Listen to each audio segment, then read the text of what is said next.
İstanbul'da bir fabrikatör davet etmişler derse geldi adam. Tabii yaşı da biraz kemale gelmiş. Dedi ki arkadaşlar vallahi dedi okunanlardan pek fazla bir şey anlayamadım dedi. Çünkü ilim seviyem çok düşük dedi. Üniversite mezunuyum ama bu konularla hiç iştigal etmediğim için dedi.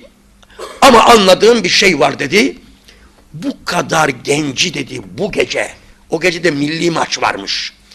Milli maçın olduğu bir gecede dedi. Bu kadar genci dedi. Oraya bırakmayıp burada tutabilen dedi. Bir cazibe, bir hakikat var. Ben dedi onu kabullendim. Şimdi artık her gece derse geliyor. Bak basiret sahibi. Ya bu kadar genç diyor. Ne arıyor burada şu anda herkes? Televizyon başında maç seyrediyor. Bunlar ise buraya gelmişler.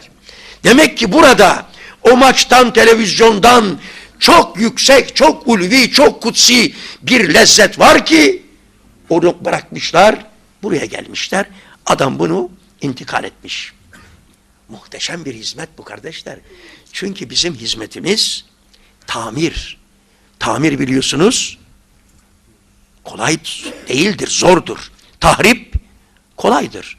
Tahribi eshel. İnsanları bozmak, ahlaksız yapmak çok kolay. Fakat insanları Allah'a kul etmek, itikatlı yapmak, imanlı yapmak elbette zor yani. Yavaş yavaş olacak yani. Tedavi sistemi böyle.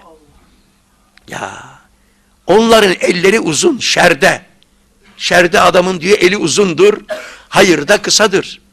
Adam durduğu yerden bir taş atıyor, yoldan geçen adamın kafasını deliyor. Ben diyor kafayı deldim. Hadi siz tamir edin. Biz de gidiyoruz onun yanına kadar kafasını sarıyoruz. İlaçla. Buradan atıp ilacı atamayız. Bezi atıp kafasını saramayız. Bakın bizim elimiz kısa neden? Tamirci olduğumuz için o kadar geniş görünmüyor. Ama çok büyük bir olay var yani. Büyük bir olay var. Sessiz ve derinden gidiyoruz yani. Öyle yaygara yok. Stadyumlarda bağırıyor herkes. Ama bir şey yok bir yerde yani. Ya birisi bir gün öyle dedi. Ya dedi siz dedi çok pasifsiniz dedi. Pasifsiniz dedi. Neden dedim. Dedi oturuyorsunuz böyle okuyorsunuz falan. Hiç öyle bir şaşağınız bir şeyiniz yok. Dedim pasif demek Pasifik okyanusları vardır. Orada dalga olmaz. Çok derin olduğu için su, rüzgar o suyu dalgalandıramıyor. Pasifik okyanusları diyor. İşte bizim davamız da o kadar çok derin ki onun için bizde pek dalgalanma olmaz.